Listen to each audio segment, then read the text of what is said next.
Guys আজকের এই ভিডিওতে আপনারা এরকম অত্যাধুনিক ট্রেন দেখতে চলেছেন, যেমনটা এই ট্রেনের সামনে রেল লাইন থাকুক বা না থাকুক এ নিজে রেল লাইন তৈরি করে নেয়। আর গাইস এইটা হচ্ছে আইনস্টাইনই তৈরি করা ট্রেন, যেটা কিনা চালাইতেই 5 জন কর্মচারী লাগে।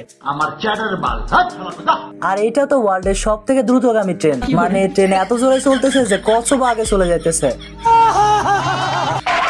এখন ট্রেন লুট করার জন্য গাছের ভেতর থেকে জন ও তার চালা বেরিয়ে আসে, বাট শীতের জন্যই কাঠবিড়ালি 1 মাস গোসলই করে নাই, এজন্য শরীরের গন্ধে বন্ধুকে অজ্ঞান হয়ে যায়। আর এই ট্রেনটা এতটা স্পিডে যাইতেছে যে লাইন ছেড়ে হাওয়াতে উঠে গেছে। ये सब क्या देखना पड़ रहा है? अच्छा है मैं अंधा हूँ।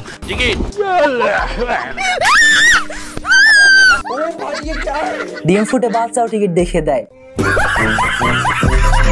গাইস শুধুমাত্র আপনাদের জন্য 8 মিনিট প্লাস ভিডিও আপলোড করা হয়েছে। ভিডিও দেখতে সার্চ করুন GWK is back এন্ড চ্যানেলের ভিতর ফার্স্টে আমাদের ভিডিও পেয়ে যাবেন। তো আর দেরি কিসের, চলুন 8 মিনিটের ভিডিও এনজয় করা যাক।